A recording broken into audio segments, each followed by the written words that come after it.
Good evening, everybody. Welcome to the Junior Golf Podcast. My name is Ro Thompson.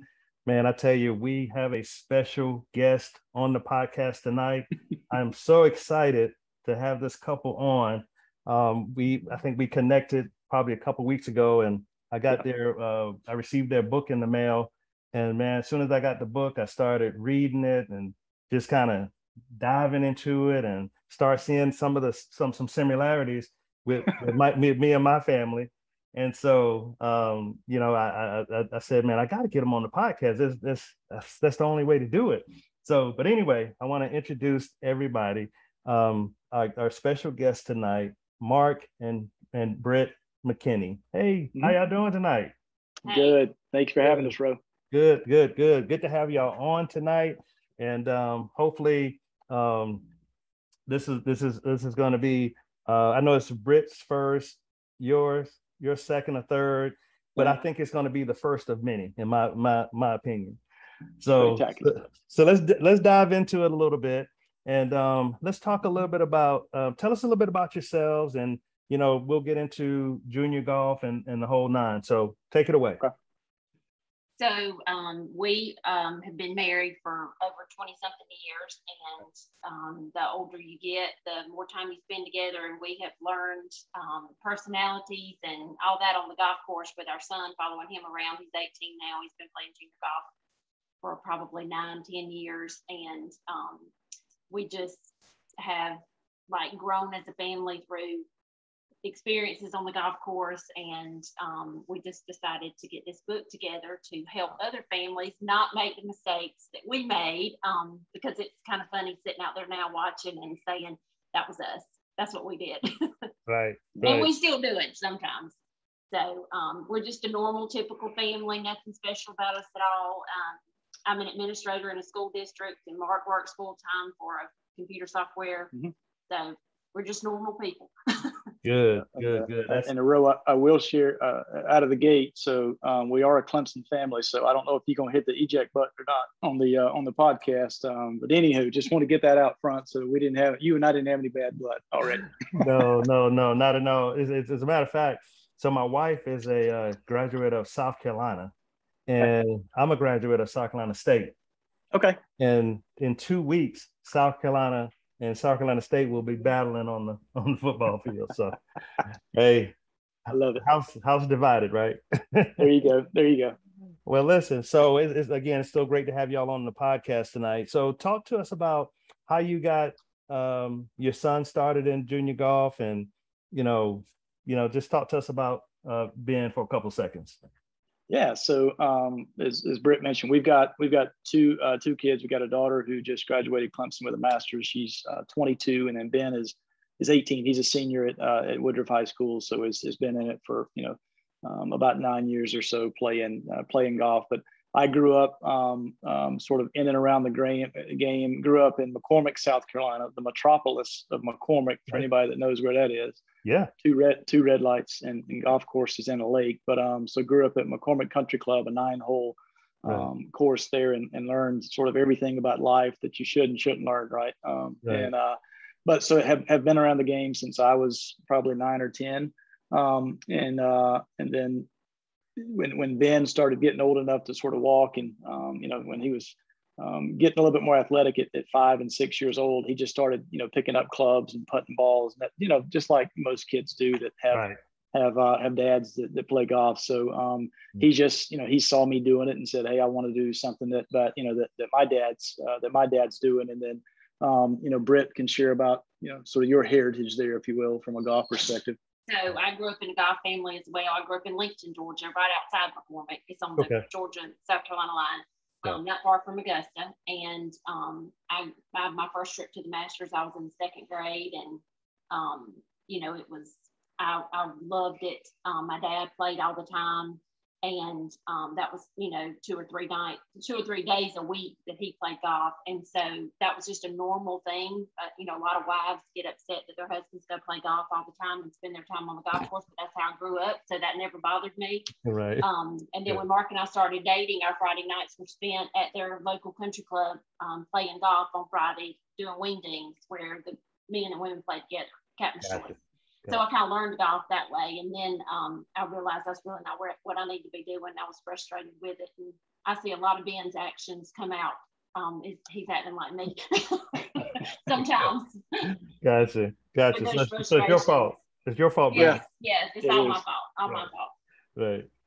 Well, good. That's awesome. So talk to us a little bit about why y'all decided to put the book out. Because I mean, it's you see a lot of old school books out there, but this is a new, fresh look at junior golf. And like I said, I'm about probably 30% through the book. Yeah. Talk to us a little bit about why y'all put out the book. It started off as just sort of as a tongue-in-cheek idea, playing with our sons were playing together. A gentleman named Eric Smith. We were actually at Sherrill State Park for an SCJGA event for a lot of the folks who will be familiar with that.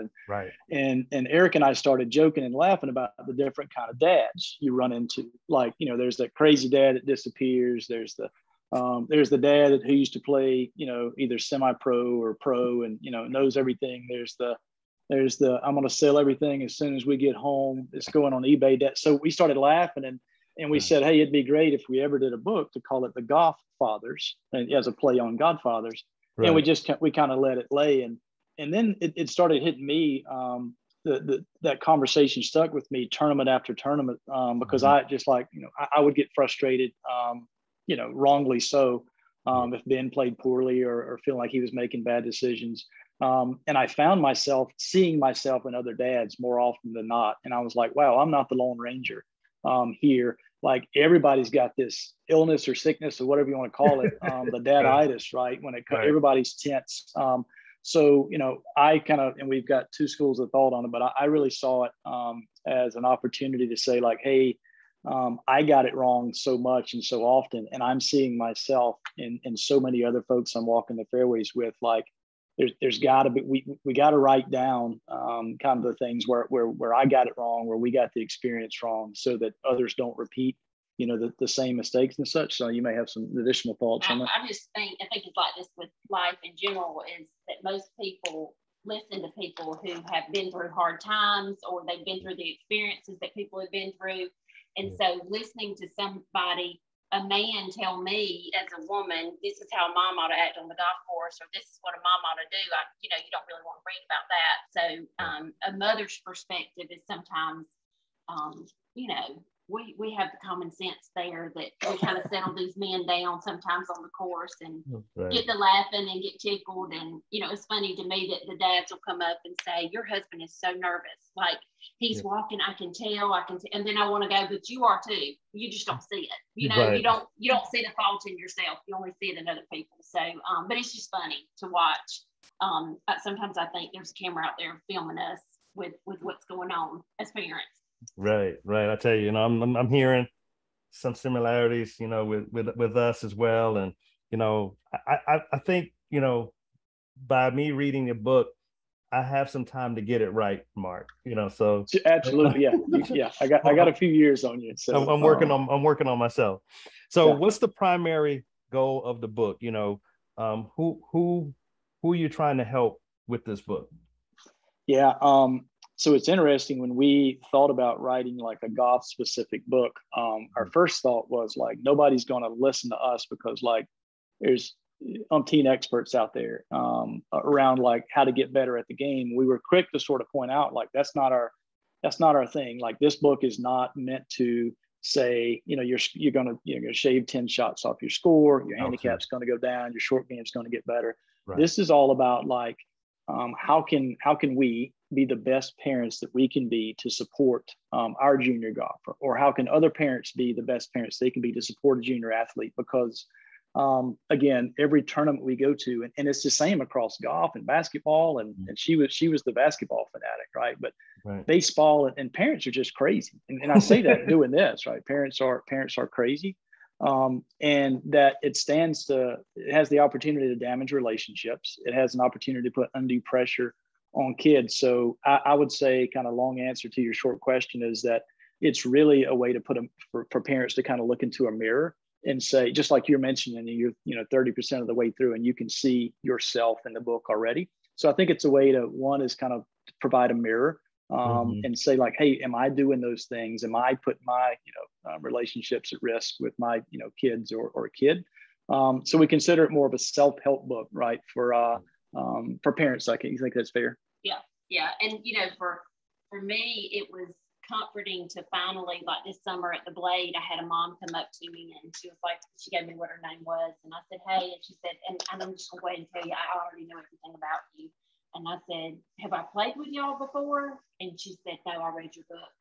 Wow. And she said, I'm going to bother you and I'm going to ask you a lot of questions. And so she was asking about specific things. And she said, I just cried when I read that part because that's exactly how I feel, but nobody's ever said that to me. And I didn't know that I could feel that way. I thought it was wrong to feel that way. And so, we just want comfort, and we want people to know, everybody is emotional. They can say they're not, but they are, and they want the best for their child. And the good thing about being out there is on the golf course is that we end up loving, once you build this relationship with these parents and you go through this traumatic day of 90 on the course, and their child has that too. Right. You comfort them, you try to help them out, or they are doing it for you, or you're both having a bad day. You build that bond together, and you never forget it. And it's just it's great that you have we have that the book to talk about while we're out there. Yeah. I've got, and Mark, off air, I've got a crazy junior dad story I got to share with you, but I'll do that off air. Okay. Okay. Oh, I can't wait. Maybe we'll do a commercial break. yeah, something like that. But so who helped y'all with the project? So that was probably one of the biggest points of guidance that Britt gave me, because I started thinking like, hey, it's going to be the Golf Fathers, and we'll start with that. And then I said, we'll start putting some advice. And she's we've been married 26 plus, and she was very quick to say like, hey, people don't want to hear our advice. They want to hear advice from people out there. So we started looking at our circle of people that we knew. So it's a collection of about 40. There's pro and college athletes. There's a Heisman candidate finalist who Britt's friends with. There's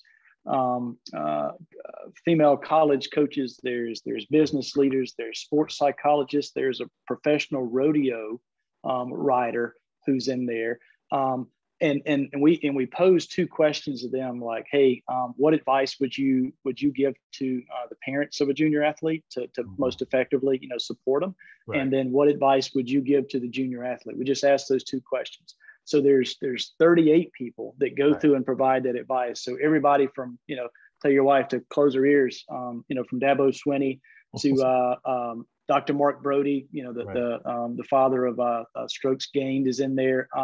I have the privilege of working with Maverick McNeely's dad, and so we got a really interesting perspective from Maverick's mom and dad, Scott and Susan, about, hey, what was it like raising? What were your thoughts raising a guy that ended up on the PGA Tour? So I say all that to say that it's a collection of people who are way smarter than we are, and I think what readers will find is two things. One is, like, if you don't like what we're saying, flip to that section, and the book is worth it, because you get the advice from those people. Other perspective. But as you start looking across those 38, you'll see these themes pop up, from folks who have professional sports to high school coaches to whatever. These themes are consistent across all these different backgrounds, and it's really, really poignant advice for folks. So yeah, that's what we tell people is if you think we're nuts in the first portion of the book, just flip over to the advice section. But I think that in and of itself makes the book for us, because it's not us, it's those other voices. You think other perspectives. That's good. Yep. Anything you want to add to that, Britt?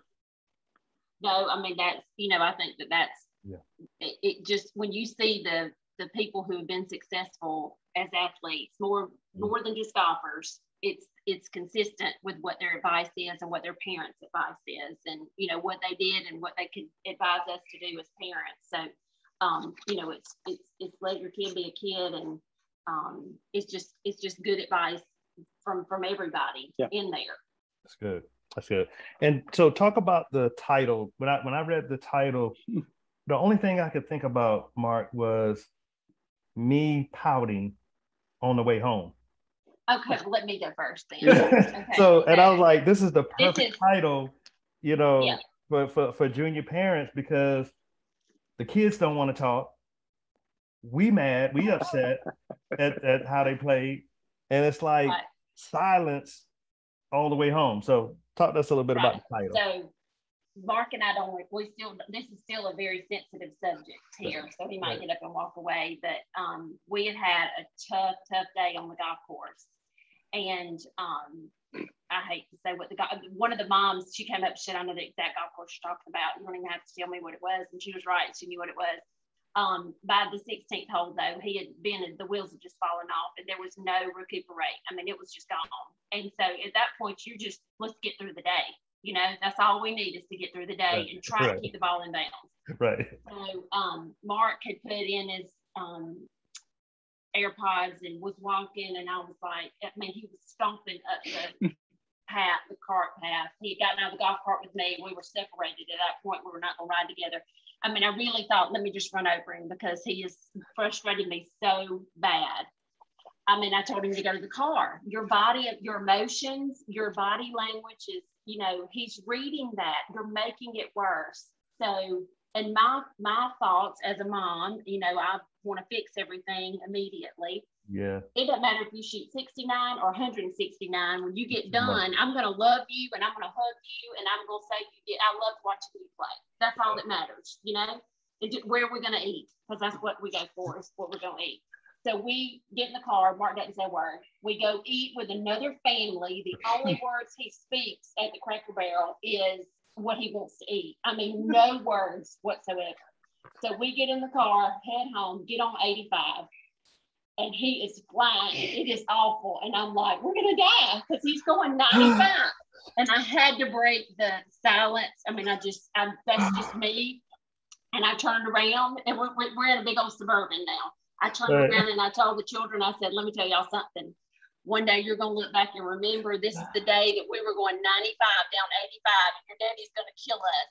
And so it just kind of like, it made him madder because he was like clenched into the steering wheel. You know, it was not good, but I mean, I had to do something. And so anyway, we get tickled about that now. And I'm like, all right, I hope this isn't one of those days we're going to be going 95 down 85.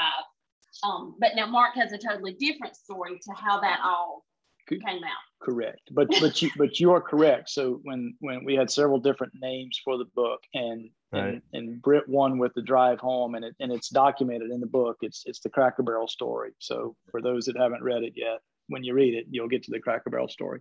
But she said it's got to be the drive home because that was the drive home. But my story, and I'll stick to it, is that we, in our research, we came across the work of Bruce Brown and his team at Proactive Coaching, and they did a study, like a 12-year study, and you're probably familiar with. They interviewed like millions of kids, like college athletes all the way down, and they said, "Hey, tell me the best and worst thing about youth sports." And the large majority said the worst part was the car ride home. And the best part was when the parents or grandparents, whatever, said, "I love to watch you play." So that body of research, we took a look and said, man, like that car ride home. And then again, me sharing that research with her, and she's like stamped it. She's like, it's got to be the drive home because that's what it's all about. That's where, the golf course, we can go our separate ways, and I can mumble my words and I can go here. Right. But hey, you got to get home, and so we all pack in that same car riding home. And as you said, like those car ride homes they can be tough. And albeit that was years ago, I've grown a lot since then. I read a book about it. Hey, listen, y'all had me cracking up because my wife and I, when we're on the course, she said, your body screams. That's right. Your body language screams. And it's just so hilarious. So, if I'm upset, I'll start walking the course. If she's upset, she'll start walking the course. And so I'm listening to y'all, and I'm like, oh, man, we go through the same stuff. It's just it's a trip. It's a trip. So so as a parent, um, talk about the enjoyment that you all have gotten, even though it can be frustrating at times. Let's talk about the positive. What's been your enjoyment throughout this junior golf journey? I think just the memories that we've made as a family, it just, I don't know. There's nothing that's going to replace that. Like, I think I'm going to miss it. I already, we're going into our senior year. This summer was hard. It was tight on my chest. We didn't have a good summer with golf. And, score wise, but we had fun and we laughed and things like that. But I know that's coming to an end. And, we dove into this and we've been into it for 5 solid years of traveling and all that. And so it's just been something that I'll never forget as far as memories and the fun that we've had, and not even with just Ben, but with Katie Britt getting to go with us on trips. And, when you sleep in a hotel room after you've been out on the golf course for 6 hours in a day, funny things happen. You're tired, and you make some good memories doing that. And so it really doesn't have anything to do with the golf. It's just that our family bond is really strong. We just, I don't know, we're closer than we've ever been because of this whole experience. I'd say for me similar, but probably 2 things. One is the relationships. I can remember when we first got into playing SCJGA events, and we went with really close friends of ours, and they had been in it for years. And the first tournament we went to, like the wife and the husband, they knew everybody, and we were like, we don't know anybody. Right. And our friends said, just wait. And so now the tournaments we go to, like, we look across fairways and we're like, hey man, there's Chip, or there's Charles, or there's Sally, or there's whatever. And hey, tell us how your son's doing. So we've created these just amazing relationships, all this stuff that goes on outside the ropes. So they're playing golf and doing their thing, right? And outside the ropes, we got this whole other thing going on. So I think both of us have laughed with people, have prayed with people, have cried with people on the golf course, people we haven't seen in a while. So I think the relationships is one, and the relationships that the kids create. But the other is, I think for me, is to watch, your player grow up before your eyes. So you watch them when they're 9 and 10 and 11 and 12, the decisions they make and how they react to adversity. And I told Ben just maybe a couple of weeks ago, I said, man, like, it's like somebody's, like, the transformation in you. Like, it's like overnight, he went from a boy to a man, just in how he carries himself. And it's been a ton of work that he's put into it, but just to watch that, one of the things we talk about in the book is, like, adversity is a great teacher if you just let it happen. And I think our struggle for the longest time, I know my struggle was, like, we were like, man, get adversity out of the way. We didn't want to be lawnmower parents, but it's like, take that adversity out. And so those 2 things, the relationships and then watching kind of that growth has been tremendous. And like I say, now the high school is coming to an end. So bittersweet. Well, yeah. And it is, but it's not. Let me tell you why. I stay in contact with some of the junior parents that was there through the juniors, and now they're going to the college tournaments. It's a little bit different. Yeah. Because you're not traveling with them and you're not taking them, but every chance that they get, they go to the college tournaments to see the kids play. So you get a little taste, there you go. Once they go to college. So now what's your favorite piece of advice that was shared in the book? I'd say for me, there's a couple.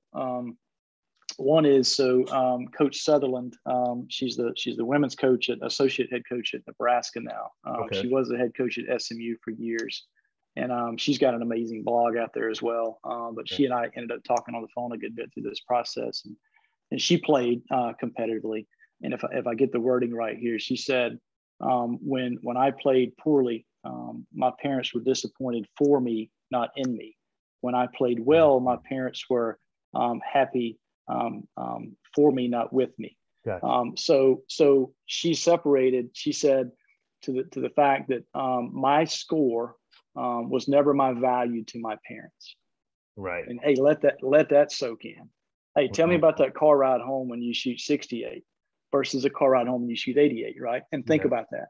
Yeah. And it's not that you love your kids any less, but like, we're competitive, and you start thinking about that. So for me, that's number one. Is that just washed over me, and really hit home with me. So I thank Coach Sutherland for that. And the other piece is shared sort of through there's a poem / short story that we share in the book, and I don't want to give away the plot, but it's called the Caterpillar. Okay. And I'll give you Cliff's Notes version of it. But there's a cocoon, and this guy comes walking up, and he sees this thing struggling in a cocoon. So this guy opens it up, right, and takes it out. And when he takes it out, it's a poorly formed butterfly, and the butterfly can't fly, and he's crawling around doing this kind of thing.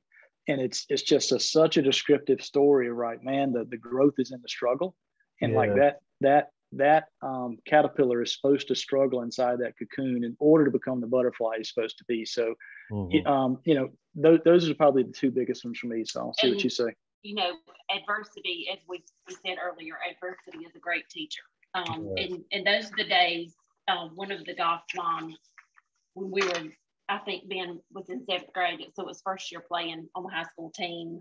I was talking to her, and her son was the number 1 golfer, and she just said, what do they learn on the days that they play well? They really don't learn anything. They learn on the days that they struggle.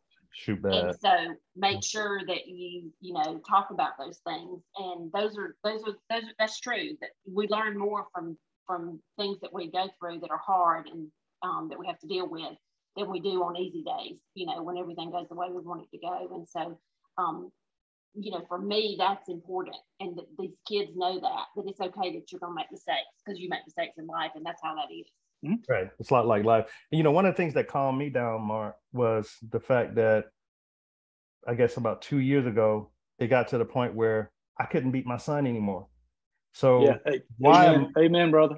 why am I getting upset if he hits a bad shot? Yeah. I can't beat him. Yeah. So why am I getting upset? Just let it go.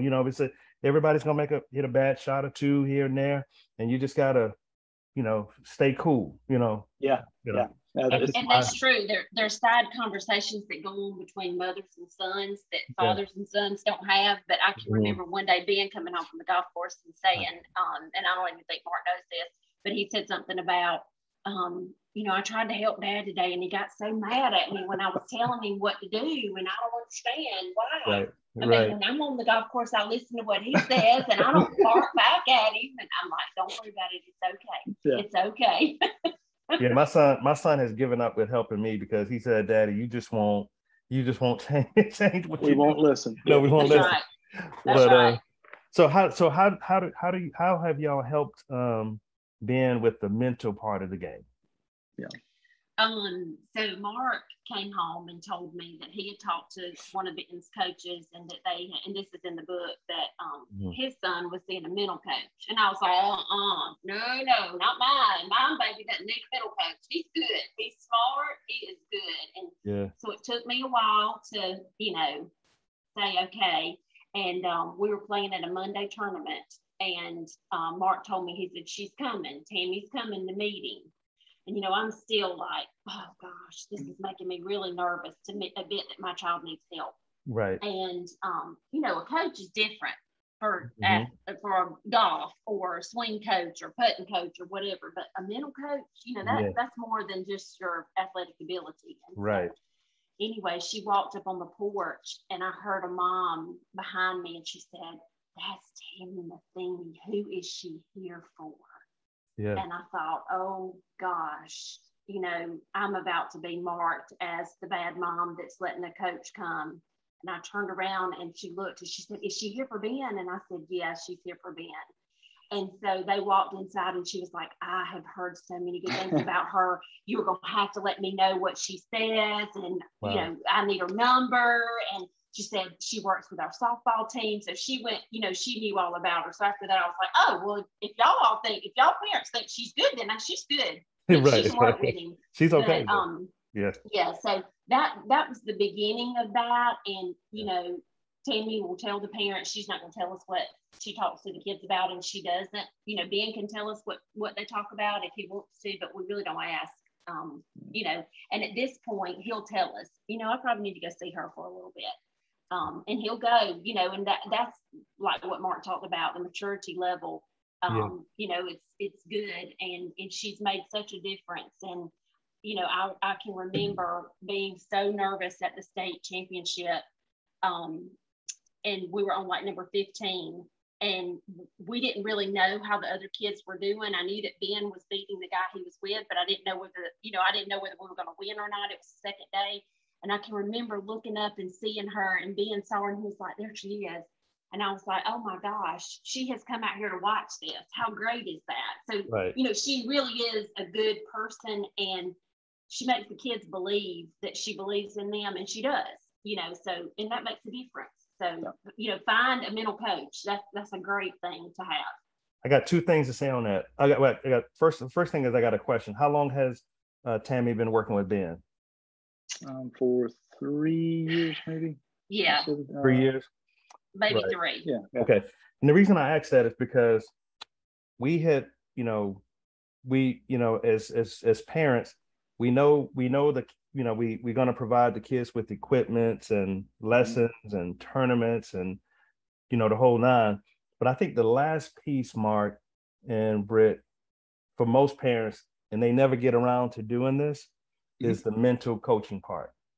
Yeah. And so I had been struggling and fighting with it. And it's not, you know, it wasn't because, you know, I didn't, you know, want to look bad.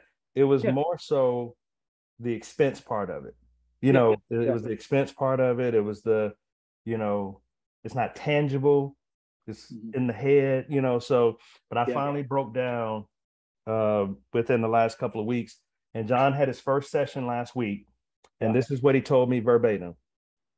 I really like that class because it's changed the way I think. Because we were trying to get, we've been trying to get him to have a goal of 72 or better, but he would tell me and my wife that seems too unrealistic. That seems too much pressure. And then he comes out of the session on Friday, and within the last week, now he's talking about shooting in the 60s. So it's like, you know, it's somebody else telling them and not necessarily us. It is. And that's hard as a parent. When somebody else is controlling the mind of your child. So get you a good coach when you get a coach. But it's made a difference. And, you know, he was quick to tell us that, you know, Tammy said, I can be mad until I hit the next shot. So if I want to mumble and I want to groan and complain, I can, because she told me I could. And I'm like, oh, okay, well, she told you could, then you can. That's fine. What was neat, Ro, is that at the state championship, and we were fortunate enough to win it, is Tammy was there, and she took a picture with 4 of our players from our team. And so, man, if you think it doesn't make a difference, you just take a look at that. And the only other thing I'll add is that I think it's been more beneficial for us than it has for being like that. So she, like the advice and guidance, she's got several books out there. So, and she actually wrote the foreword to our book, and she's got some amazing Facebook groups and such out there. She's got a parent group that's really will hit you in the gut sometimes about what she says. It's like, oh, she watched me. But I bet we've given her business card out to 50 people. Like, so you walk into the tournaments and somebody's like, man, if Johnny Boy, if he could just get over being mad, I'm like, let me give you the name of somebody. And so there's people everywhere that she's talking to. So get you a good one. It is well worth it. Tammy, for our sake, is completely affordable. She does Zoom sessions, face-to-face sessions, and she texts and keeps up with the kids. So I can't speak highly enough of her and of the whole concept. That's really good, because I'm gonna have Tammy on soon. And one of the things that I like about John's performance coach is he not only does a session for the kids, but he does one for the parents too. So that looks like it's just going to be pretty good. That should be great. So before we wrap up, let's talk about summarizing, what's the one piece of advice you would give a parent as they go through the junior golf journey? And we'll start with you, Britt, and then we'll get Mark take. I just think that it's more so you can give all the advice in the world that you want to give, but it's what you model as a parent and how you act on the golf course. And so if I see another child that's struggling, or the parent looks like they're having a hard day with what the performance of the child, I will try to praise that child, because you can always find something good. Every single shot is not bad. I mean, the parent might think it is, but what you do as a parent and let them see how you act, model that, so that they in turn can't, if you get all frustrated and angry, then that's what they do. So I try to act better than, I had a lot of emotions inside, because I want to, strangle that parent or strangle Ben sometimes, but right. I try not to let that come out, because it means so much to all the kids you play with. They watch the parents as well. They see what you're doing.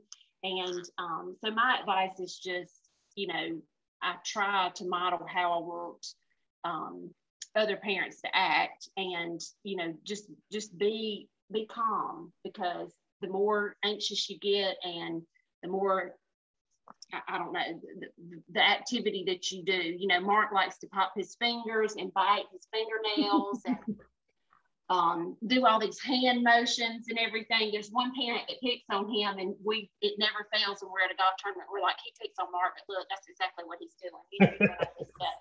So just kind of, be aware of what you're doing, because it makes a difference. And even just dropping your head, they see that. Those kids see that. So be careful with how you act. Hey, Britt, it's funny you say that, because my wife always says, bro, every time John hits a shot, he hits a bad shot, he looks at you. I'm like, why is he looking at me? Yeah. He shouldn't be looking at me. He should be focusing on the shot. I'm like, don't look at me. That's why you just smile and say, come on, keep going. All right. And Mark, what's your take? What's your final tip? Yeah, I'd say, and we focus a lot on this in the book as well, but understand that the player's why. So sometimes they're mismatched. And Ryan Daly and the crew over at Operation 36 Golf have an awesome model for this, about determining kind of the what the kid's playing for. Mm-hmm. Sometimes the kid's just playing for social. Like, we play with kids right now that would rather be fishing, hunting, bow hunting, riding a bike or whatever, and they're on the golf course purely for social. And over here, the parents are up in arms like, God, he just shot 84, and the kid could care less. He just wants to be out there social.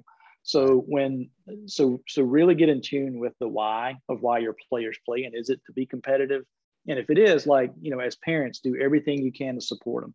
Exactly. But also understand it's their journey, and this took me a while to understand this. It's not mine. So I got caught living vicariously through him, thinking like, hey, if he shoots 70, then I get to tell everybody he shot 70, kind of thing, right? And if he shoots 80, I can't, that sort of thing. So understand the why. Don't live vicariously. And Britt says this all the time, like, this too shall pass. Like, we can go back now and recount some of the worst. It felt like we were on an airplane in a hurricane. Like, man, get this thing on the ground. and then the next day comes, though, and the sun keeps coming up, and the world keeps turning, and that sort of thing. And if you look at things that are happening in life, and look at things that people are dealing with, the fact that we're blessed enough to be on a golf course, hitting a golf ball, socializing with friends, and spending time with family when somebody else is struggling with a kid in the hospital or something like that, then it makes you feel silly, right? So yeah, that's all right. That's some really good advice. I mean, I recommend, I don't know if everybody can see it, but y'all need to go and get this book. So tell everybody how, and I'll add the link to the live, but tell everybody how they can follow you on social media, how they can go out and purchase the book. Just give us some details. Okay, perfect. So just like, if you want to buy anything in the world, from refrigerators to chocolate chip cookies, you can go to Amazon.